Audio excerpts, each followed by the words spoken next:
بسم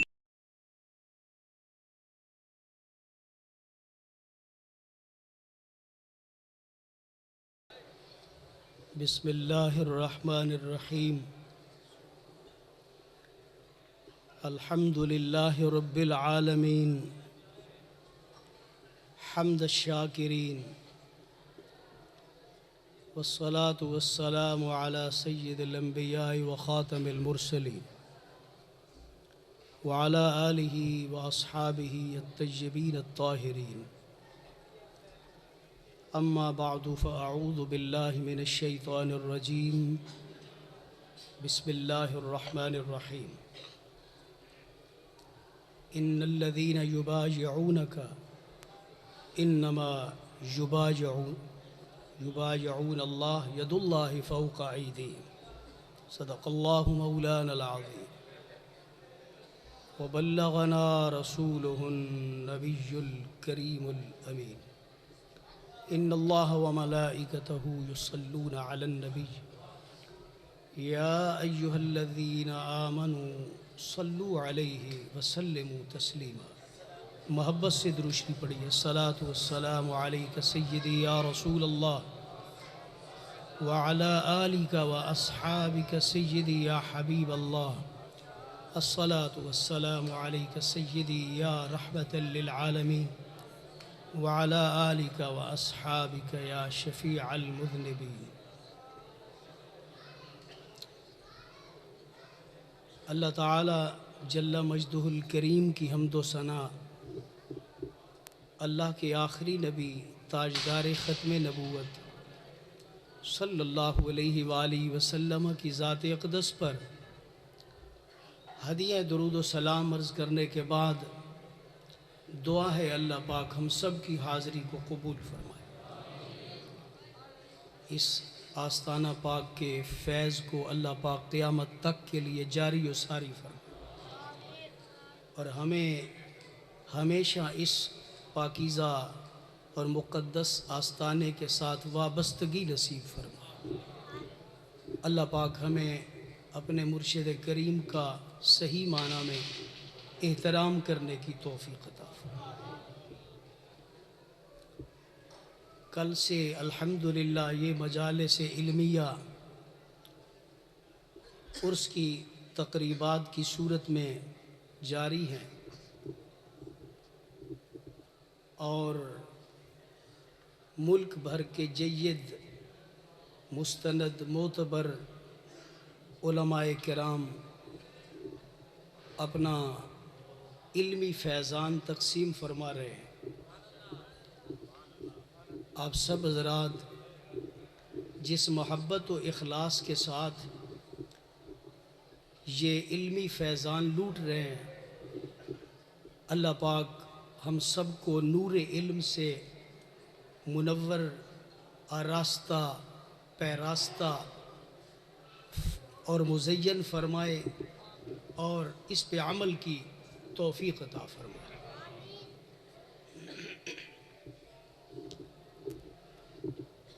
جس عنوان پر میں چند گزارشات عرض کرنا چاہتا ہوں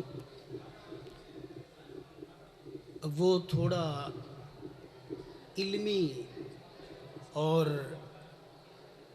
مصطلحات حدیث، علوم الحدیث سے اس کا زیادہ تعلق ہے، اور اس لیے علماء اور حدیث کے خصوصاً طلباء کثیر تعداد میں یہاں تشریف فرما ہوں گے، ان سے بطور خاص میری گزارش ہے کہ وہ میرے ان ٹوٹے پھوٹے الفاظ کو توجہ کے ساتھ سماعت فرمائیں۔ اس موضوع کا میں نے انتخاب اس لیے کیا ہے کہ ابھی چند دن پہلے میں نے ایک مولوی کا ایک کلپ سنا ہے۔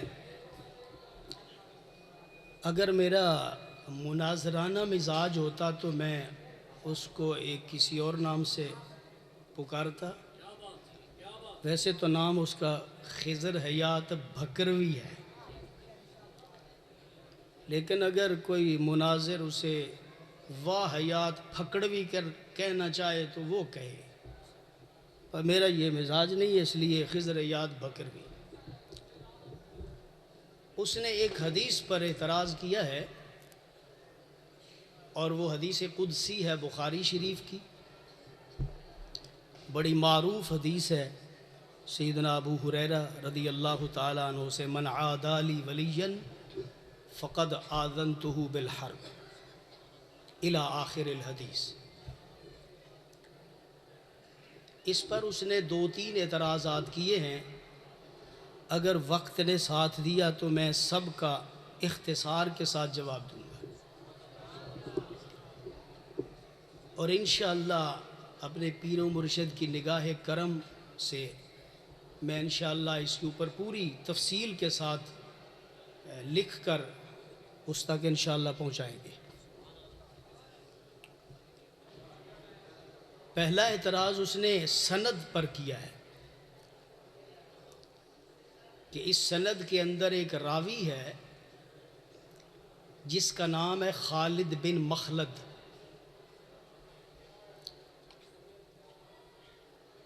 یہ اس لیے بھی میں نے اس کا انتخاب کیا ہے کہ فیوزات حسنیہ کے اندر استاذ الاساتذہ حضرت قبلہ عطا محمد بندیالوی رحمۃ اللہ تعالیٰ علیہ کی تقدیم جو ہے، اس تقدیم کے اندر بھی آپ نے اس حدیث پر تفصیلی گفتگو فرمائی ہے، اور ایک ہمارے فیوزات بارویہ کے ایڈیشن میں بھی وہ تقدیم موجود ہے۔ اس لیے اس حدیث پر کیے گئے اعتراضات کا ان کا جواب دینا اور اس کا محاسبہ علمی انداز میں کرنا، یہ ہمارا فریضہ ہے۔ اور ویسے بھی محدثین نے اس حدیث کو، شارحین حدیث نے اس کو نقل کیا ہے اور اس کی شرح فرمائی ہے۔ عملی طور پر سب نے اس حدیث کو اور اس کی صحت کو قبول کیا ہے، لیکن اس نے 2-3 اعتراضات کیے ہیں۔ آپ حضرات توجہ کے ساتھ سماعت فرمائیے کہ اعتراض کیا ہے اور اس کا جواب۔ پہلا اعتراض میں نے عرض کیا کہ اس نے کہا کہ اس کے اندر ایک راوی ہے خالد بن مخلد، اور اس کے بارے میں کچھ لوگوں نے کہا ہے کہ ہوا غالن فی التشیع، کہ وہ تشیع میں غالی تھا، غلو کرتا تھا تشیع میں۔ اس وجہ سے اس کو بنیاد بنا کر خضر یاد بکروی نے یہ کہا ہے کہ اس حدیث کی جن لوگوں نے صحت کو تسلیم کیا ہے، اور ہمارے کچھ علماء کا اس نے نام لیا، جید علماء کا، جنہوں نے اس کی شرح کی ہے، تو اس کو انہوں نے کہا وہ قرآن کے منکر ہیں، اور وہ معاذ اللہ ائمۃ الکفر ہیں، یعنی کافروں کے بھی امام ہیں۔ تو اب ہم دیکھیں گے کہ کافروں کا امام کون ہے، ہمارے علماء ہیں یا ان علماء کو ائمۃ الکفر کہنے والا خود امام کفار ہے، یہ ہم اس کا جائزہ لیں گے، اور انشاءاللہ ہماری سنجیدہ زبان ہوتی ہے اور علمی زبان میں بات کریں گے، ایسے کھوکھلی بات انشاءاللہ نہیں ہوگی۔ حدیث کے طلباء سے گزارش ہے کہ وہ ضرور میری بات کو پوری توجہ کے ساتھ سماعت فرمائیں، چونکہ میں حدیث کا طالب علم ہوں۔ ایک بات یاد رکھیے، شیعہ اور رافضی میں فرق ہے، محدثین کے نزدیک بھی، فقہا کے نزدیک بھی، اور ابتدائی یعنی قرون اولا جنہیں ہم کہتے ہیں، ان میں بھی اس فرق کو ملحوظ رکھا گیا ہے کہ شیعہ اور ہوتا ہے، رافضی اور ہوتا ہے۔ آج کل یہ فرق نہیں ہے،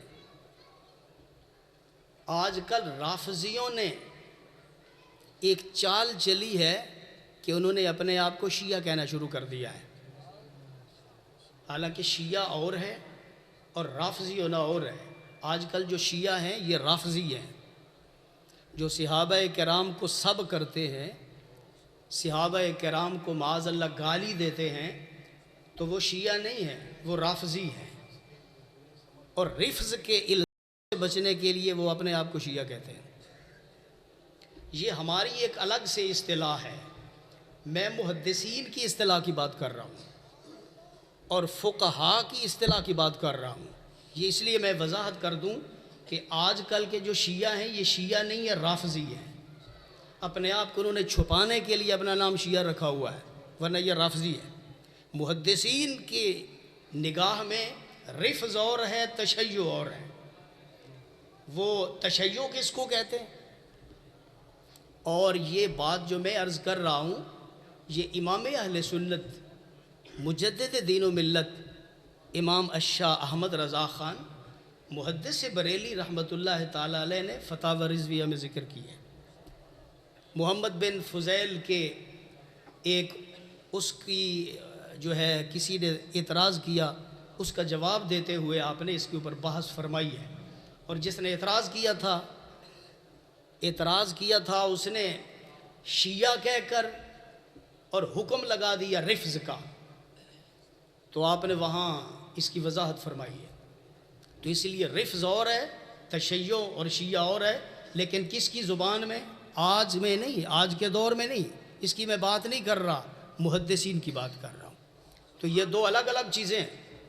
شیعہ محدثین کے نزدیک اس کو کہتے ہیں کہ جو نسبتاً حضرت علی رضی اللہ تعالیٰ عنہ سے زیادہ محبت کا اظہار کرے، یہ محدثین کے نزدیک۔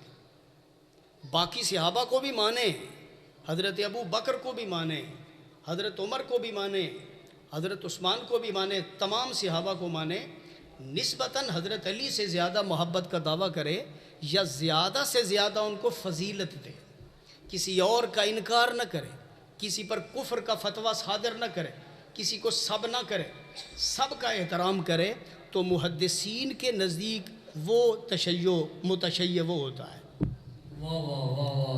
اور یہ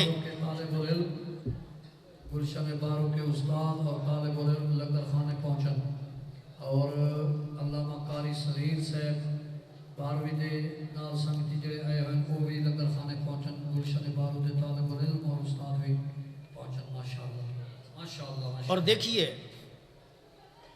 اس کے اوپر جو خضریات بکروی نے کام کیا ہے یہ وہی کیا ہے جو پہلے دھوکہ باز مولوی کرتے رہے عوام کو دھوکہ دینے کے لیے، جس پر گرفت امام اہل سنت نے فرمائی اور فرمایا تم ایک طرف متشیع کہتے ہو، دوسری طرف حکم رفض کا لگا رہے ہو۔ تو یہاں بھی عام آدمی کو کیا پتا کہ شیعہ کیا ہوتا ہے، رافضی کیا ہوتا ہے، یا محدثین کے نزدیک ان میں فرق کیا ہے، عام آدمی کو نہیں پتا، جیسا کہ آج کل پھر فرق رہا بھی نہیں ہے، اس وجہ سے عام آدمی محدثین کی اصطلاح سے واقف نہیں۔ تو امام اہل سنت نے فرمایا تم ایک طرف اسے متشیع کہہ رہے ہو، شیعہ کہہ رہے ہو، دوسری طرف حکم رافضی کا لگا رہے ہو، یہ کیا ظلم کر رہے ہو؟ تو یہی کام اس بکروی نے کیا ہے کہ کہا ہوا غالن فی التشیع اور حکم لگا دیا رافضی والا، اور پھر کہا کہ جو اس حدیث کو مانتا ہے وہ قرآن کا منکر ہے، اور جو قرآن کا منکر ہے وہ ائمۃ الکفر ہے، اور الحمدللہ میں ابھی ثابت کروں گا کہ یہ جو حدیث ہے یہ قرآن کی بالکل موافق ہے، اس کے مخالف نہیں ہے۔ امام بخاری رحمۃ اللہ تعالی علیہ نے یہ اعلیٰ حضرت کی تحقیق ہے، امام بخاری فرماتے ہیں 30 ایسے راوی ہیں، 30 جو صحیحین میں جن سے روایتیں ہیں، جن کی صحت روایت پر اعتماد کیا امام بخاری نے، جن کی صحت روایت پر اعتماد کیا امام مسلم نے، اور صرف یہ نہیں کہ انہوں نے ان احادیث کو اپنی دیگر کتب میں ذکر کیا ہے، وہ اگر دیگر کتب میں مثلا امام بخاری الادب المفرد میں ذکر کرتے اس کی حیثیت اور تھی، تو امام بخاری نے الادب المفرد میں نہیں بلکہ اپنی صحیح جامع کے اندر اس کو ذکر کیا ہے۔ تو آپ کی صحیح کے اندر ایک حدیث کو ذکر کرنا یہ اس بات کی دلیل ہے کہ آپ کے نزدیک یہ صحت کے اعلیٰ معیار پر تھی یہ حدیث، اور اس طرح کے باقی خالد بن مخلد کی طرح 30 ایسے راوی ہیں جن پر یہی الزام ہے کہ یہ متشیع ہیں 30 کے قریب۔ میں آج کی بات نہیں کر رہا، یہ بار بار آپ کو میں اس لیے بتا رہا ہوں کہ آج کل شیعہ رافضی ہے، وہ شیعہ نہیں ہے بلکہ رافضی ہے، الزام سے بچنے کے لیے اپنے آپ کو شیعہ کہتا ہے۔ میں صرف محدثین کی اصطلاح کی بات کر رہا ہوں، یہ بار بار میں آپ کو یاد دلاتا رہوں گا کہ کہیں آپ پھسل ہی نہ جائیں، پھر آپ سمجھیں کہ پتہ نہیں شیعہ ٹھیک ہی ہوتے ہیں۔ 30 کے قریب آپ نے ان کے نام بھی لیے اور فرمایا کہ وہ سارے کے سارے ان پر تشیع کا الزام ہے، لیکن امام بخاری نے بھی ان کی حدیثیں ذکر کی ہیں، امام مسلم بھی ان کی حدیثیں ذکر کی ہیں، جو اس بات کی دلیل ہے کہ صرف الزام لگا دینا کہ فلاں آدمی متشیع ہے یا غالب التشیع ہے یہ کافی نہیں ہوتا، بلکہ رفض اس کا ثابت کرنا دلائل کے ساتھ یہ ضروری ہوتا ہے، اس کے بعد اس کی حدیث کا انکار کیا جاتا ہے۔ اگر اس کا رفض ثابت نہ ہو تو پھر اس کی حدیث جو ہے اپنے صحیح معیار پر رہتی ہے۔ اور پھر یاد رکھیے، حدیث کے طلبہ سمجھتے ہیں ایک ہے تعدیل، ایک ہے جرح، یعنی راوی کے اوپر جرح جب کی جاتی ہے اس کے قبول کرنے کے لیے ایک شرط ہے، اور اس کے قبول کرنے کے لیے شرط کیا ہے کہ جرح مفسر ہو، مبہم نہ ہو۔ اس کے مقابلے میں تعدیل ہے، تو تعدیل کے مقابلے میں جب آپ کسی راوی پر جرح کر رہے ہیں تو وہ جرح مفسر ہونی چاہیے، اس کے اسباب تفصیل کے ساتھ بتائے جائیں۔ مثلاً اگر کسی نے کسی کو رافضی کہا ہے، کسی کو شیعہ بھی کہا ہے یا جو مرضی کہا ہے، خارجی کہا ہے، اس کو ثابت کرنے کے لیے اسباب کو، دلائل کو ذکر کرنا ضروری ہوتا ہے۔ صرف اتنا کہہ دینا کہ وہ مجروح ہے، اتنا کہہ دینا وہ غالب التشیع ہے، یہ کافی نہیں ہوتا۔ اسے جرح مبہم کہتے ہیں۔ جرح مبہم عدالت کے مقابلے میں مقبول نہیں ہوتی، مردود ہوتی ہے۔ تو جب یہاں اتنا کہا گیا کہ وہ غالب التشیع ہے تو یہ جرح مبہم ہے، جرح مفسر نہیں ہے، جبکہ جرح کو قبول کرنے کے لیے شرط یہ ہوتی ہے کہ مفسر ہو۔ تو جو اس بات کی دلیل ہے کہ امام بخاری رحمۃ اللہ تعالیٰ علیہ نے خالد بن مخلد سے جو حدیث بیان کی ہے، اس لیے حدیث بیان کی ہے کہ ان کے نزدیک یہ الزام ثابت ہی نہیں ہے۔ اور امام بخاری کے اساتذہ دو طرح کے ہیں، ایک کو کہتے ہیں ان کے شیوخ جو اصاغر ہیں، ایک ان کے وہ شیوخ ہیں جو اکابر ہیں۔ اصاغر کا کیا مطلب ہے؟ جن سے انہوں نے کوئی ایک آدھ حدیث لی ہے، بہت کم استفادہ کیا ہے، وہ اصاغر ہیں، اور جن سے زیادہ استفادہ کیا ہے وہ اکابر ہیں۔ اور یہ جو خالد بن مخلد ہے امام بخاری کے اکابر اساتذہ میں اس کا شمار ہوتا ہے۔ تو بھکروی صاحب سے پوچھئے، ایک طرف تو کہتے ہیں کہ امام بخاری کی جو صحیح ہے مسلم ہے، اصح الکتب بعد کتاب اللہ ہے، ہم اس کی حیثیت کو تسلیم کرتے ہیں، ہم امام بخاری کی حیثیت کو تسلیم کرتے ہیں۔ دوسری طرف اس حدیث کو جو امام بخاری نے ذکر کی، اس حدیث کو صرف روایت کرنے والے اور اس کی تشریح کرنے والے کو ائمۃ الکفر کہہ رہے ہیں، اور جس نے بنیادی طور پر صحیح حدیث کے طور پر اپنی کتاب میں صحیح میں ذکر کیا ہے اس کی شان بیان کر رہے ہیں۔ اگر اس کو صرف پڑھ کے سنانے والا، اس کی تشریح کرنے والا وہ کافروں کا امام ہے، تو بتائیے جس نے اپنی کتاب میں ذکر کیا ہے اس کے بارے میں کیا خیال ہے؟ اس کا مطلب یہ ہے کہ خضر یاد بھکروی نے دھوکہ دیا ہے، اس نے ہمارے اہل سنت کے علماء کو درمیان میں صرف ایک ہیلا وسیلہ بنایا ہے، ایک پردہ بنایا ہے۔ اصل اس کا اعتراض ہمارے اوپر نہیں، ہمارے ائمہ کو، ہمارے علماء کو وہ کافروں کا امام نہیں کہہ رہا، بلکہ وہ سیدھا حضرت امام بخاری کو کافروں کا امام کہہ رہا ہے۔ تو بتائیے جو مولوی امام بخاری کو کافروں کا امام کہتا ہے وہ خود کس کھاتے میں ہے؟ دیکھیے امام بخاری نے حدیث ذکر کی، امام بخاری کے اکابر اساتذہ میں خالد بن مخلد کا نام آتا ہے۔ اس کا مطلب یہ ہے امام بخاری اس سے پڑھتے رہے، امام بخاری اس کے پاس تشریف لے جاتے رہے، امام بخاری نے کئی احادیث اس سے پڑھی ہیں. کچھ احادیث کو یہاں اپنی صحیح میں ذکر کیا ہے. اگر امام بخاری اس کے پاس پڑھنے کے لیے جائیں، وہ مسلمان اور مومن رہیں، اسے کثرت کے ساتھ استفادہ کریں، وہ مومن اور مسلمان رہیں. اگر اس کی وہ حدیثیں جس کے اوپر یہ غلو فی التشیع کا الزام ہے، اس کی حدیثیں اپنی کتاب میں ذکر کریں صحیح کے طور پر، وہ ایماندار رہیں، اور ایک اہل سنت کا عالم اس کو بیان کر دے، اس کی تشریح کر دے، تو وہ کافر ہو جائے. یہ تو دوغلا پالیسی ہے نا. یہ تو علم کے اندر دھوکہ ہے. یہ علمی تعصب ہے، اور علمی تعصب وہی آدمی کر سکتا ہے جس کے اندر اخلاص نیت نہیں ہوتا، وہ کرتا ہے. اور اس کے علاوہ دیکھیے، بسا اوقات ایسی اسناد بھی ہیں جن کے اندر خالد بن مخلد کی وجہ سے اس سند کا فیصلہ ہوا ہے. موطا کے اندر حضرت امام مالک علیہ الرحمہ نے ایک حدیث حضرت انس کی ذکر کی ہے کہ ہم عصر کی نماز پڑھ کے جب قباء کی طرف جاتے تھے یا عوالی مدینہ کی طرف. یہ حدیث دو الفاظ سے ہے. ایک روایت میں ہے الا قباء، دوسری ہے الا عوال المدینہ او کما قال. تو وہاں ابھی تک الشمس مرتفعۃ، سورج جو ہے ابھی بلند ہوتا، چمک رہا ہوتا. اب یہاں دو الفاظ ہیں، امام مالک سے ہی دو الفاظ ہیں. امام مالک نے یہ حدیث امام زہری سے لی ہے. دو الفاظ ہیں، ایک میں ہے الا قباء، دوسری کے اندر ہے عوال المدینہ. سوال پیدا ہوتا تھا کہ یہ اختلاف امام زہری پر آتا ہے یا امام مالک پر آتا ہے؟ یہ جو اختلاف ہے اس کا تعلق کس کے ساتھ ہے؟ امام زہری کے ساتھ ہے. امام زہری سے یہ اختلاف چلا ہے یا امام مالک کا اختلاف چلا ہے؟ اس اختلاف کو ثابت کرنے کے لیے کہ امام زہری پر یہ اختلاف نہیں ہے بلکہ امام مالک پر اختلاف ہے، یہ فیصلہ کرنے کے لیے جس سند کو پیش کیا گیا ہے اس سند کے اندر یہی خالد بن مخلد موجود ہے.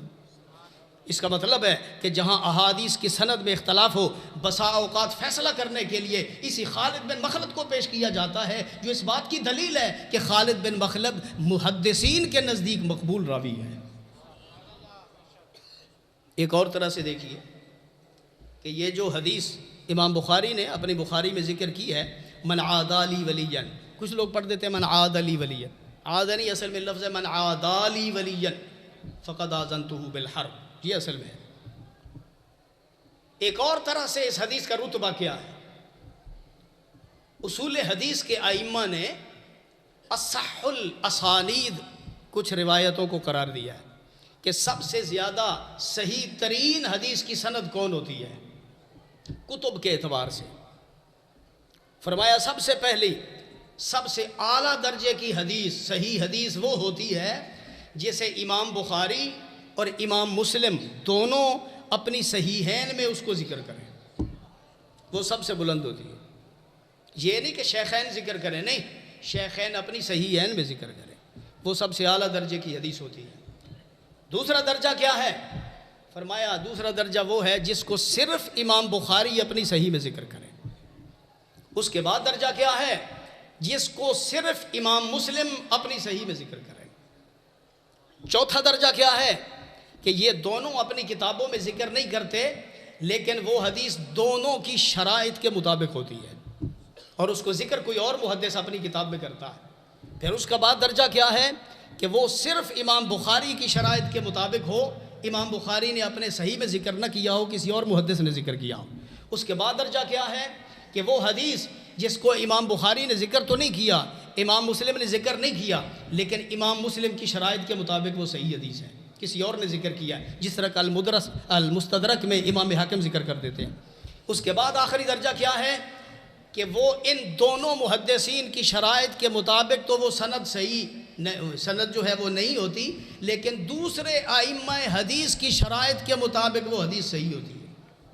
اب اس ترتیب کو اگر دیکھیں تو من عادى لي وليا فقد آذنته بالحرب، یہ اصح الاسانید میں اس کا شمار ہوتا ہے، یعنی جن حدیثوں کی سندیں صحیح ترین ہیں ان میں سے دوسرے درجے کی یہ حدیث ہے جسے امام بخاری رحمۃ اللہ تعالی علیہ نے تعلیقاً ذکر نہیں کیا بلکہ اصالتاً طبعاً ذکر نہیں کیا بلکہ اصالتاً اس کو اپنی صحیح کے اندر ذکر کیا ہے اور صحیح تسلیم کر کے ذکر کیا ہے. یہ اس بات کی دلیل ہے. امام بخاری تعلیقاً ذکر کر دیتے پھر بھی صحت کے لیے کافی تھا. آپ نے تعلیقاً ذکر نہیں کیا, پوری سند بیان کی ہے اور سند بیان کرنے کے بعد یہ ثابت کر دیا ہے کہ یہ حدیث امام بخاری کے نزدیک صحیح ہے. تو جو حدیث امام بخاری کے نزدیک صحیح ہو وہ خضر یاد بکروی کی کیا حیثیت ہے کہ وہ کہے کہ یہ قرآن کے مخالف ہے. اچھا, قرآن کے مخالف حدیث امام بخاری نے ذکر کر دی.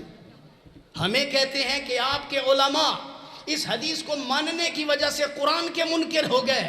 ہم کہتے ہیں پھر اس کو بیان کرنے کی وجہ سے, روایت کرنے کی وجہ سے, اپنی کتاب میں اس کی تخریج کی وجہ سے پھر امام بخاری پر کیا فتویٰ لگاؤ گے؟ وہاں تو فتویٰ نہیں لگا سکتا, خاموش ہے, لیکن فتویٰ لگ رہا ہے. جب ادھر فتویٰ لگ گیا تو یہ فتویٰ وہاں بھی پہنچے گا, درمیان میں نہیں رکے گا, کیونکہ فتویٰ لگایا گیا اس حدیث کو صحیح ماننے پر. اس کا مطلب ہے جو صحیح مانے گا اس کے اوپر فتویٰ لگ جائے گا. دوسرا اعتراض کیا ہے اس کے اوپر؟ متن پر اعتراض ہے. متن پر اعتراض کیا کیا ہے؟ یعنی ویسے تو بڑی اس نے شکل بنائی ہوئی ہے کہ پتہ نہیں اس جیسا کوئی ہے ہی نہیں, اللہ کرے اس جیسا کوئی بھی نہ ہو.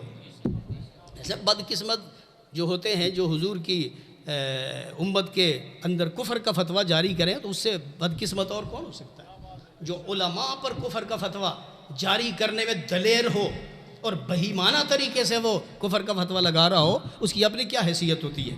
اب قرآن دیکھیے اور اس کی بات دیکھیے. کہتے ہیں لیس کمثلہ شیء, قرآن کی آیت ہے, اور حدیث میں اس حدیث کے اندر یہ ہے, اللہ فرماتا ہے کہ جب میں اپنے ولی سے محبت کرتا ہوں تو فَكُنْتُ سَمْعَهُ الَّذِي يَسْمَعُ بِهِ, میں اس کے کان ہوتا ہوں جن کے ساتھ وہ سنتا ہے. وَبَصَرَهُ الَّذِي يُبْصِرُ بِهِ, میں اس کی آنکھیں ہوتا ہوں جن کے ساتھ وہ دیکھتا ہے. وَيَدَهُ الَّتِي يَبْطِشُ بِهَا, میں اس کے ہاتھ ہوتا ہوں جن کے ساتھ وہ پکڑتا ہے. وَرِجْلَهُ الَّتِي يَمْشِي بِهَا, اس کے پاؤں ہوتا ہوں جن کے ساتھ وہ چلتا ہے. اب اس پر اعتراض دیکھیے. کہتے ہیں قرآن کہتا ہے لیس کمثلہ شیء, اللہ کی مثل کوئی بھی نہیں ہے, اور تم کہتے ہو کہ اللہ اس کے ہاتھ بن جاتا ہے, اللہ اس کے کان بن جاتا ہے, اللہ اس کی آنکھیں بن جاتا ہے, اللہ اس کے پاؤں بن جاتا ہے. تو پھر یہ تو قرآن کی اس آیت کے مخالف ہے لیس کمثلہ شیء. میں اس سے یہ کہنا چاہوں گا کہ قرآن کے اندر صرف یہی آیت نہیں ہے, وہ آیتیں بھی موجود ہیں جو اس حدیث کی تائید کر رہی ہیں. وہ آیتیں موجود ہیں جو اس حدیث کی تائید کر رہی ہیں, بلکہ وہی مضمون جو اس حدیث کے اندر ہے وہی مضمون قرآن پاک کی آیات کے اندر موجود ہے. اور ایک آیت کے اندر موجود نہیں, کثیر آیات کے اندر یہ موضوع جو ہے موجود ہے. اگر تم لیس کمثلہ شیء کا بہانہ بنا کے کہو جو اس کا منکر ہے وہ کافر ہے, تو ہم اسے عرض کریں گے کہ جو اتنی آیات کا منکر ہے وہ کیسے اسلام میں ہوگا, وہ کیسے مسلمان اور مومن ہو سکتا ہے؟ اب دیکھیے قرآن کیا کہتا ہے. صرف وہی تو نہیں لیس کمثلہ شیء, حالانکہ لیس کمثلہ شیء یہاں سچا نہیں آتا ہے. اس کا یہ معنی نہیں کہ وہ جو اللہ کا ولی ہے معاذ اللہ اللہ کی مثل ہو جاتا ہے. اللہ تو جسمانیات سے پاک ہے, اللہ موجود ہے لیکن وجود سے پاک ہے. وہ تو بغیر وجود کے موجود ہے, وہ تو اپنے موجود ہونے میں وجود کا بھی محتاج نہیں ہے. ہم تو جسم تو دور کی بات ہے. اور کہتے ہیں کہ علماء اہل سنت نے لکھا ہے کہ اللہ تعالیٰ ان کے اندر ولی کے اندر حلول کر جاتا ہے. میں اس کے لیے صرف اتنا کہوں گا لعنت اللہ علی الکاذبین. یہ کہنا کہ علماء نے لکھا ہے کہ اللہ ان کے اندر حلول کر دیتا ہے بغیر کسی حوالے کے ایسے بک دینا اور کسی کے اوپر فتویٰ لگا دینا. ہم تو حلولیت کے قائل نہیں ہیں, ہم تو تجسیم کے قائل نہیں ہیں, ہم تو تشبیہ کے قائل نہیں ہیں. اللہ تعالیٰ لیس کمثلہ شیء کے ہم ماننے والے ہیں.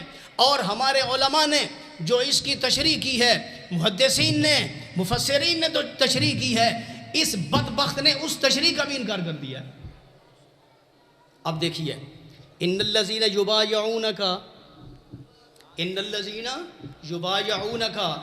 انما یبایعون اللہ.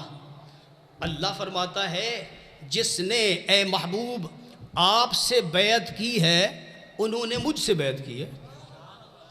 اس کا کیا مطلب ہے؟ آپ کی بیعت میری بیعت ہے، یہیں تک نہیں بیان کیا بلکہ فرمایا ید اللہ فوق ایدیہم، کہ نیچے والا ہاتھ تو صحابہ کا تھا، اوپر والا ہاتھ آپ کا تھا۔ اللہ نے فرمایا اوپر والا ہاتھ آپ کا نہیں ہے، میرا ہے۔ یہ وہی ہے نا، یہ حدیث قدسی کا مفہوم وہی ہے۔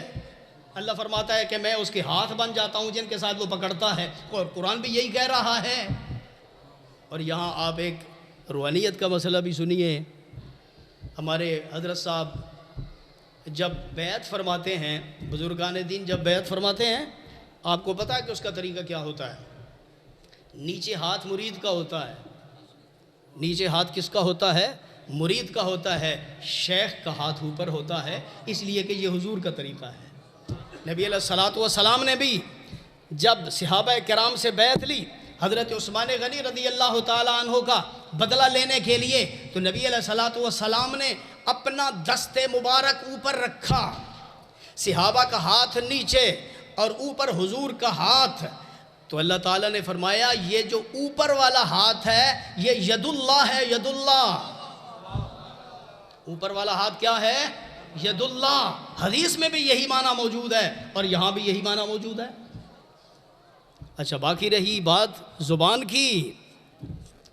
زبان کی ویسے حدیث میں تو یہ نہیں ہے، تو ہم اس کو تکمیل موضوع کے لیے ہم بیان کر دیتے ہیں۔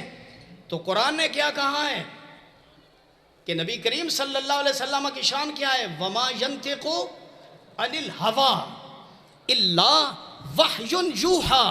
اس کا مطلب یہ ہے کہ جب میرا حبیب بولتا ہے، بظاہر بولنا اس کا ہوتا ہے اور حقیقت میں تکلم ہمارا ہوتا ہے۔ ان کا بولنا ہمارا بولنا ہے، ان کا تکلم ہمارا تکلم ہے، کیونکہ وحی اللہ کا تکلم ہے، وحی اللہ کا بولنا ہے۔ جب نبی علیہ الصلوۃ والسلام سے یہ فرمایا گیا کہ آپ جب بولتے ہیں وَمَا يَنْتِقُ عَنِ الْهَوَىٰ إِنْ هُوَ إِلَّا وَحْيٌ يُوحَىٰ، تو وحی کا معنی اللہ کا تکلم ہے۔ تو ہم یہ کہہ سکتے ہیں جب نبی علیہ الصلوۃ والسلام گفتگو فرماتے ہیں تو زبان بظاہر حضور کی ہوتی ہے، لیکن اس میں سے تکلم اللہ تعالیٰ کا ظاہر ہوتا ہے۔ تو حدیث کا بھی یہی مفہوم ہے نا، حدیث کا یہی مفہوم ہے جو قرآن کے اندر موجود ہے۔ اچھا، باقی رہا ہاتھ کی بات، تو قرآن اس کی بھی تائید کر رہا ہے۔ ہاتھ کی بات کی بھی قرآن تائید کر رہا ہے۔ وَمَا رَمَيْتَ إِذْ رَمَيْتَ وَلَٰكِنَّ اللَّهَ رَمَىٰ، یہ قرآن میں موجود نہیں ہے۔ کیا بات ہے! نبی کریم صلی اللہ علیہ وآلہ وسلم جب پتھر پھینکے، نعرہ رسالت! یار جناب اونچا دے حضرت کا جو جملہ سبحان اللہ، نعرہ رسالت، نعرہ خلافت، نعرہ نبی کا ذکر ہے، نبی کا ذکر، خدا کا ذکر ہے، نبی کی بات ہی خدا کی بات ہے۔ ید اللہ کہہ دیا کہ ثابت ہو گیا، ید اللہ کہہ دیا کہ ثابت ہو گیا، نبی کا ہاتھ ہی خدا کا ہاتھ۔ سبحان اللہ۔ ماشاءاللہ ماشاءاللہ، واہ واہ واہ۔ اب دیکھیے، صرف وَمَا يَنْتِقُ عَنِ الْهَوَىٰ نہیں، ایک اور جگہ اور بھی ہے نا، إِنَّهُ لَقَوْلُ رَسُولٍ كَرِيمٍ۔ اگرچہ مفسرین نے إِنَّهُ لَقَوْلُ رَسُولٍ كَرِيمٍ میں رسول سے مراد جبریل بھی لیے ہیں اور رسول سے مراد نبی کریم صلی اللہ علیہ وسلم بھی لیے ہیں، تو چلو ہم یہاں سے جبریل امین مراد لے لیتے ہیں۔ إِنَّهُ لَقَوْلُ رَسُولٍ كَرِيمٍ کہ قرآن کیا ہے؟ جبریل امین کا قول ہے، حالانکہ یہ تو اللہ کا فرمان ہے، یہ تو اللہ کا قول ہے قرآن۔ تو جب اللہ فرما رہا ہے کہ یہ جبریل کا قول ہے، اپنے قول کو جب جبریل کا قول کہہ دیا، اس کا مطلب یہ ہے کہ کچھ بندے ایسے ہیں جن کا بولنا خدا کا بولنا ہوتا ہے، جن کا کہنا خدا کا کہنا ہوتا ہے۔ اگر جبریل کا کہنا خدا کا کہنا ہو سکتا ہے، جبریل کا قول اللہ کا قول ہو سکتا ہے، تو سرکار کا قول تو بطریق اولا اللہ کا قول ہے۔ وَمَا رَمَيْتَ إِذْ رَمَيْتَ وَلَٰكِنَّ اللَّهَ رَمَىٰ۔ حدیث میں کیا ہے کہ اللہ فرماتا ہے میں اس اپنے عبد صالح، اپنے مقرب اپنے محبوب بندے کا ہاتھ بن جاتا ہوں جس سے وہ پکڑتا ہے. اور ادھر قرآن فرما رہا ہے وما رمیت اذ رمیت ولکن اللہ رما. اے پیارے حبیب رحمت عالم صلی اللہ علیہ وآلہ وسلم، آپ نے جب کنکریاں اٹھا کے پھینکنی ہے، بظاہر تو آپ نے اپنے ہاتھوں میں کنکریاں لی پھر ان کو پھینکا. فرمایا حقیقت یہ ہے آپ نے نہیں پھینکی، ہم نے پھینکی. تو بتائیے وہی حدیث کا مضمون ہے نا، یہاں جو حدیث قدسی کا مضمون ہے وہ یہاں موجود ہے. لیکن وہ بھکروی کہتا ہے کہ نہیں، یہ تو جو حدیث ہے یہ تو لیس کمثلہ شیء کے مخالف ہے. میں کہتا ہوں اس کی مخالف نہیں ہے، اس کے بھی موافق ہے، اور جتنی میں آیتیں پڑھ رہا ہوں ان سب کے موافق ہے. وہ ساری اس حدیث پاک کی تائید کر رہی ہے. نبی علیہ الصلوۃ والسلام کا بولنا، اللہ فرماتا ہے یہ میرا بولنا اور تکلم کرنا ہے. نبی علیہ الصلوۃ والسلام کا پکڑنا، اللہ تعالیٰ فرماتا ہے یہ میرا ہی پکڑنا ہے. اور نبی علیہ الصلوۃ والسلام کا بیعت فرمانا، اللہ فرماتا ہے یہ میرا ہی بیعت فرمانا ہے. بلکہ نبی علیہ الصلوۃ والسلام کے دست مبارک کو فرمایا کہ یہ ان کا ہاتھ نہیں ہے. جب وہ بیعت کرتے ہیں، بیعت چونکہ میرے لیے کرتے ہیں، میرے نام کی کرتے ہیں، بظاہر ان کا ہاتھ ہوتا ہے، حقیقت میں میرا ہاتھ ہوتا ہے. اور اگر یہی تصور بیعت کرتے وقت مرشد کے ہاتھ میں بیعت کرتے وقت یہی تصور جم جائے کہ نیچے میرا ہاتھ ہے، اوپر میرے مرشد کا ہاتھ ہے، یہ میرے مرشد کا ہاتھ نہیں ہے، اس کے مرشد کا ہاتھ ہے، یہ اس کے مرشد کا ہاتھ نہیں، اس کے مرشد کا ہاتھ ہے، یہ اس کے مرشد کا ہاتھ نہیں، میرے آقا کا ہاتھ ہے. اللہ فرماتا ہے میرے حبیب کا ہاتھ نہیں، میرا ہی ہاتھ ہے. تو بیعت کی یہ اصل ہے کہ جب ہم بیعت کرتے ہیں بظاہر ہمارا ہاتھ اپنے مرشد کے ہاتھ میں ہوتا ہے، لیکن وسائل کے ساتھ، وسائط کے ساتھ ہمارا یہ ہاتھ حضور کے ہاتھ میں ہوتا ہے. اور جو حضور کے ہاتھ میں اپنا ہاتھ دے دیتا ہے، اللہ فرماتا ہے بظاہر میرے نبی نے تمہیں پکڑا ہے، اور حقیقت یہ ہے کہ میں نے تمہارے ہاتھ کی دستگیری فرما دی ہے، میں نے پکڑا ہے. اور آپ دیکھیے یعنی ظلم کی انتہا دیکھیے، تعصب کی انتہا دیکھیے. اور بھی بہت ساری آیات ہیں، میں اختصار کے ساتھ عرض کر رہا ہوں. ایک اور بیان کیا، کہتے ہیں کہ جن علماء نے اس کی تشریح کی ہے نا، جن علماء نے اس کی یہ تشریح کی ہے نا کہ اس سے مراد یہ نہیں ہے کہ حقیقتاً اللہ کا ہاتھ بن جاتا ہے، حقیقتاً اللہ کا پاؤں بن جاتا ہے، یعنی اللہ اس کا پاؤں بن جاتا ہے یا وہ بن جاتا ہے. کہتے ہیں یہ تشریح غلط ہے. حالانکہ تشریح اس لیے کی گئی تاکہ حدیث بے غبار ہو جائے، کیونکہ یہ حدیث میں متشابہات میں سے ہے، یہ حدیث کے متشابہات میں سے. جیسے قرآن میں حروف مقطعات ہیں اور آیات متشابہات ہیں، اسی طرح احادیث میں کچھ احادیث متشابہات ہیں، یہ ان متشابہات احادیث میں سے ہے. اور اس کی تشریح جو ہے وہ محدثین اور شارحین حدیث نے یہی کی ہے کہ جب ایک بندہ اتنا زیادہ اللہ کے قریب ہو جاتا ہے اور پھر اللہ تعالیٰ فرماتا ہے کہ پہلے تو نے خود حفاظت کی ہے نا، پہلے تو نے اپنے ہاتھوں کی خود حفاظت کی، پہلے تم نے اپنے پاؤں کی خود حفاظت کی، پہلے تم نے اپنی زبان کی خود حفاظت کی، پہلے تم نے اپنی آنکھوں کی خود حفاظت کی، پہلے تم نے اپنے کانوں کی خود حفاظت کی. فرمایا اب ہماری قدرت تمہارے اعضاء کی حفاظت کریں گے. یہ حدیث کا معنی ہے. اور اس کی تائید میں ایک اور حدیث موجود ہے، اس کی تائید میں ایک اور حدیث موجود ہے. وہ حدیث کیا ہے وہ سماعت فرمائیے.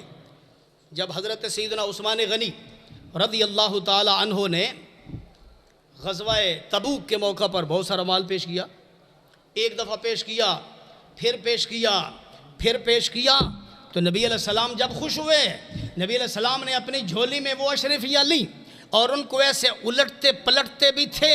اور سرکار کیا فرماتے تھے؟ نبی علیہ السلام نے فرمایا اے عثمان، آج کے دن کے بعد تمہارا کوئی عمل بھی تمہیں جنت میں جانے سے نہیں روک سکتا ہے. آج کے بعد، بلکہ حضور کی حدیث کے الفاظ ہیں جو مرضی کرو اللہ نے تمہیں بخش دیا ہے. اس کا کیا مطلب ہے کہ گناہ کرو تب بھی اللہ بخش دے گا؟ نہیں، اس کا مطلب یہ نہیں. اس کا معنی یہ تھا کہ اے عثمان پہلے تم نے اپنی حفاظت کی ہے، اب اللہ تعالیٰ خود تمہیں محفوظ فرمائے گا. یہاں میں عرض کروں، حضرت پیر سواگ رحمۃ اللہ تعالیٰ علیہ نے جماعت کے بارے میں فرمایا تھا. حضرت پیر سواگ رحمۃ اللہ تعالیٰ علیہ کا ایک فرمان ہے.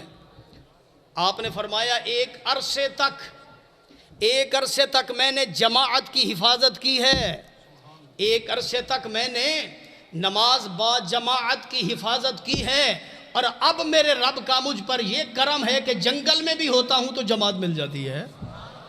تو اس کا مطلب یہ ہے کہ پہلے بندہ اپنی حفاظت کرتا ہے، پھر اس مقام پر پہنچ جاتا ہے جہاں خدا خود اس کی حفاظت کرتا ہے۔ یہی وہ مقام ہے جس مقام میں اللہ نے فرمایا کہ جب بندہ کثرت نوافل کے یعنی فرضوں کے بعد کثرت نوافل کی وجہ سے میرا محبوب بن جاتا ہے تو اس کا ہاتھ پھر خود نہیں اٹھتا، اس کے پیچھے میرا فرمان ہوتا ہے، اس کے پاؤں کبھی بھی اپنی مرضی سے نہیں حرکت کرتے ہیں، اس کے پیچھے میری قدرت ہوتی ہے، میرا فرمان ہوتا ہے، اس کے دیکھنے کے پیچھے، اس کے سننے کے پیچھے میرا فرمان بھی ہوتا ہے، میری قدرت بھی ہوتی ہے۔ تو یہ جو محدثین نے تشریح کی ہے تو وہ بکروی کہتا ہے کہ یہ حدیث جو کی گئی ہے اس سے تو عقیدہ معصومیت ثابت ہوتا ہے، یعنی اس سے بڑا بھی کوئی ظلم ہوگا؟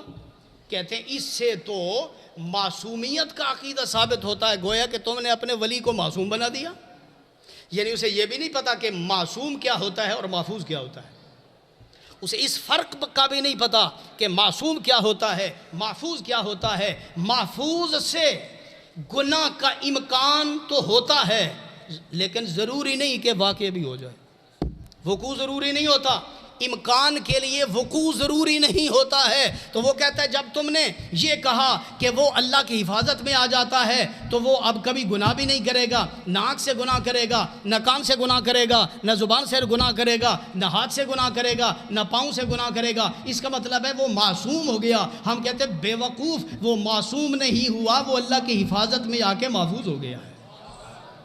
گناہ ممکن ہے لیکن واقع نہیں ہوگا کیونکہ اللہ تعالیٰ کی حفاظت میں آ گیا۔ معصوم وہ ہوتا ہے جس سے گناہ ممکن ہی نہیں ہوتا، قدرت کے باوجود گناہ ممکن نہیں ہوتا۔ قدرت ہوتی ہے گناہ پر، معصوم میں قدرت ہوتی ہے گناہ پر، لیکن قدرت ہونے کے باوجود اس سے گناہ ممکن ہی نہیں ہوتا۔ اور جو محفوظ ہوتا ہے اس میں گناہ کی قدرت بھی ہوتی ہے، گناہ کا امکان بھی ہوتا ہے، لیکن اللہ تعالیٰ جب اپنی حفاظت میں لے لیتا ہے تو گناہ کا وقوع نہیں ہوتا ہے۔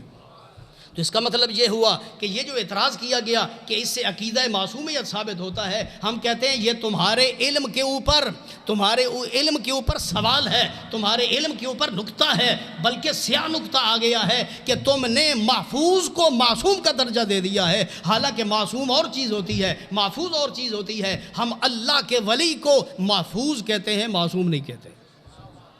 تو اس لیے حضرات گرامی یہ حدیث، اس کو ہمارے علماء نے، محدثین نے، مفسرین میں، اور اگر اس کی مزید تفصیل پڑھنی ہو تو فیوزات بارویہ کی تقدیم دیکھیے، فیوزات حسنیہ کی تقدیم دیکھیے جو حضرت استاذ الکل حضرت علامہ مولانا عطا محمد بندیالوی رحمۃ اللہ تعالیٰ نے خوبصورت اس کی تفصیل فرمائی ہے، اور اس کی تائید میں اور احادیث کو بھی لائے ہیں جس سے ان کی جو تشریح ہے اس کو مزید تقویت پہنچتی ہے۔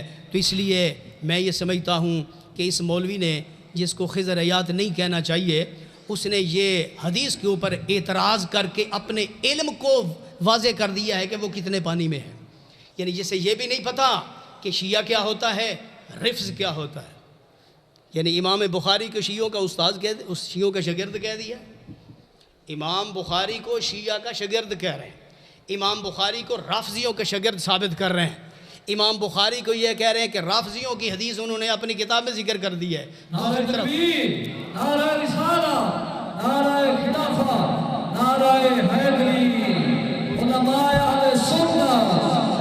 خیر ہے، بس نگاہ کرم چاہیے، کوئی بات نہیں۔ اس حدیث پر کچھ اور بھی انشاءاللہ میں عرض کرتا ہوں۔ حدیث کیا ہے؟ حدیث کے اندر فرمایا من عادی لی ولیا فقد آذنتہ بالحرب، یہ حضرت بندیالوی صاحب رحمۃ اللہ تعالیٰ علیہ نے بھی اس کو ذکر کیا ہے۔ فرمایا اللہ تعالیٰ نے دو مقام پر چیلنج کیا ہے، لوگوں کو صرف دو مقام پر چیلنج کیا ہے۔ ایک تو جو روکنے کے باوجود سود سے باز نہیں آتا، فرمایا اس کو میرا اعلان جنگ ہے، اور دوسرا جو ولیوں کے ساتھ عداوت رکھتا ہے اس کو اعلان جنگ ہے، اس کو اعلان جنگ ہے۔ کیوں؟ ایک حدیث میں، ایک روایت میں یہ ہے نا من عادی لی ولیا فقد آذنتہ بالحرب، تو ایک حدیث کی ایک روایت کے الفاظ ہیں فقد آذانی، جس نے میرے محبوب کو اذیت دی، میرے محبوب بندے کو، اللہ کے ولی کو جس نے اذیت دی، اس نے مجھے اذیت دی۔ اور یہ قرآن پاک کے اندر موجود ہے، ان الذین یعنی یؤذون اللہ ورسولہ، کہ جو اللہ کو ایذا دیتے ہیں، اللہ کے رسول کو ایذا دیتے ہیں، اللہ کو ایذا کون دے سکتا ہے؟ اس لیے مفسرین نے لکھا ہے کہ یہاں سے مراد یہ ہے کہ جو نبی علیہ الصلاۃ والسلام کو ایذا دیتا ہے، اسی کو اللہ نے فرمایا وہ مجھے ایذا دیتا ہے، یہ بھی اسی کی تائید میں ہے۔ لیکن اللہ فرماتا ہے تم نے میرے محبوب بندے کو ایذا دی ہے، تم ایسے ہی سمجھو کہ جس طرح مجھے ایذا دی ہے، اور مجھے ایذا دینے والا پھر وہ تیار ہو جائے مجھ سے جنگ کرنے کے لیے، اور جو بندہ مجھ سے جنگ کرنے کے لیے تیار ہوگا وہ کبھی بھی کامیاب نہیں ہو سکتا۔ اس کا معنی یہ ہے جو اللہ کے ولیوں کے خلاف میدانوں میں نکلتے ہیں، وہ نعرہ بازی کرتے ہیں، کبھی ان سے بغض کا، عداوت کا، کینے کا اظہار کرتے ہیں، اور وہ سمجھتے ہیں کہ ہم اللہ کے ولی کے مقابلے میں کامیاب ہو جائیں گے، لوگوں کو ان سے دور کر دیں گے۔ اللہ فرماتا ہے تم میرے ولی سے عداوت نہیں کر رہے ہو، تم مجھ سے عداوت کر رہے ہو، میرے ولی کو ایذا نہیں دے رہے ہو، مجھے ایذا دے رہے ہو، اور مقابلے میں میں کھڑا ہوں۔ تم مت سمجھو کہ میرا ولی وہ اکیلا ہوتا ہے، وہ بظاہر اکیلا بیٹھا ہوتا ہے، لیکن حقیقت میں میری تائید بھی اس کے ساتھ ہوتی ہے، میری تقویت بھی اس کے ساتھ ہوتی ہے۔ فرمایا اگر تمہیں پتہ نہ چلے تو پھر جنگ بدر کا ماحول دیکھ لو کہ جہاں صحابہ کرام کی بظاہر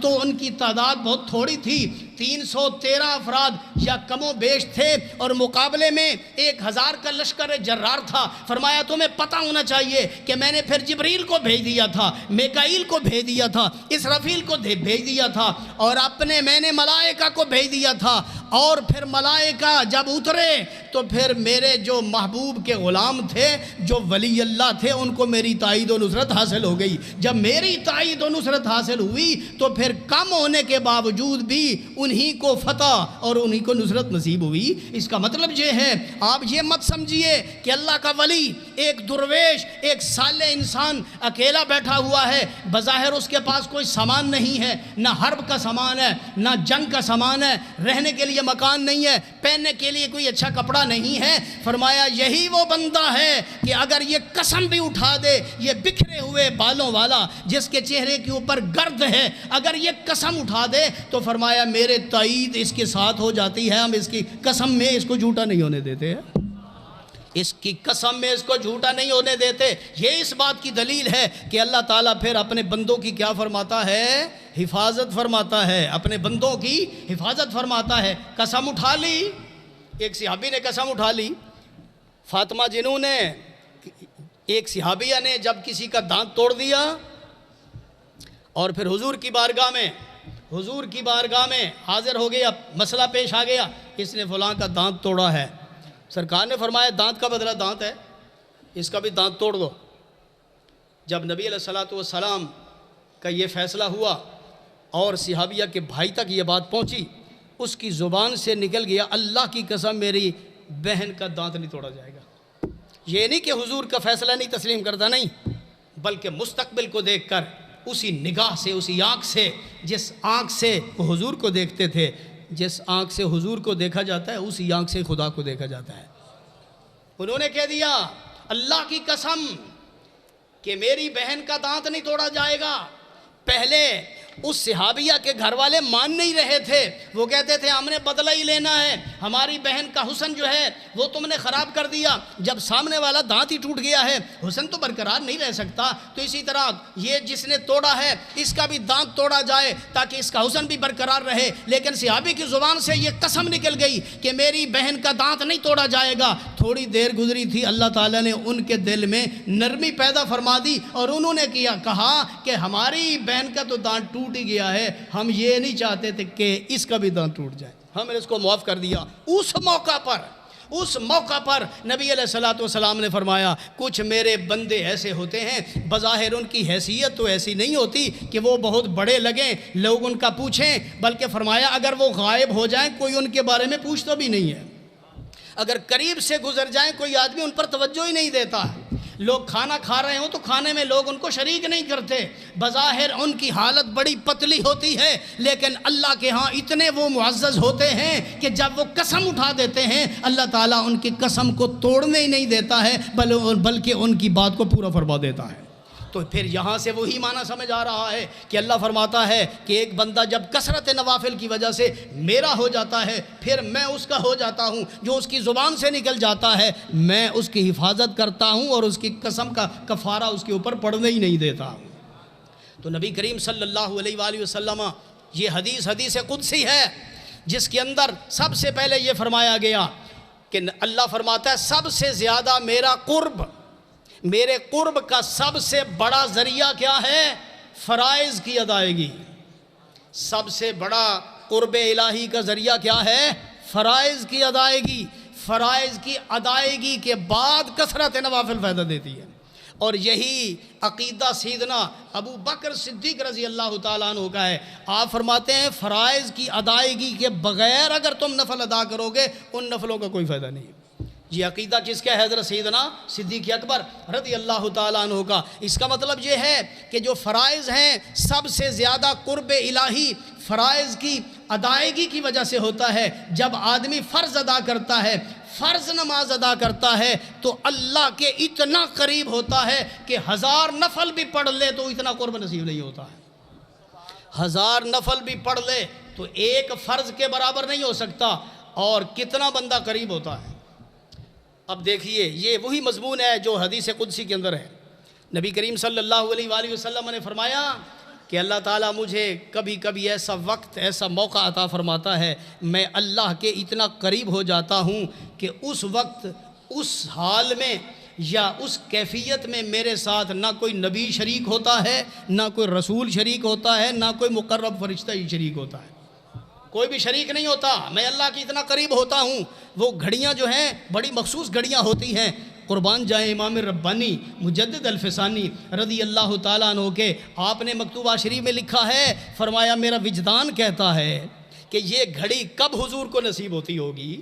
میرا وجدان کیا کہتا ہے؟ مجدد الفسانی کا وجدان تو پھر ان کا ہی وجدان ہے نا۔ وہ فرماتے ہیں میرا وجدان یہ کہتا ہے کہ یہ لمحات نبی علیہ السلام کو نماز کے دوران نصیب ہوتے ہیں، یعنی نماز کے دوران اللہ پاک اتنا قرب عطا فرماتا ہے، اتنا قرب عطا فرماتا ہے کہ اس قرب میں نہ کوئی نبی پہنچ سکتا ہے، نہ کوئی رسول پہنچ سکتا ہے، نہ کوئی مقرب فرشتہ پہنچ سکتا ہے۔ کیوں؟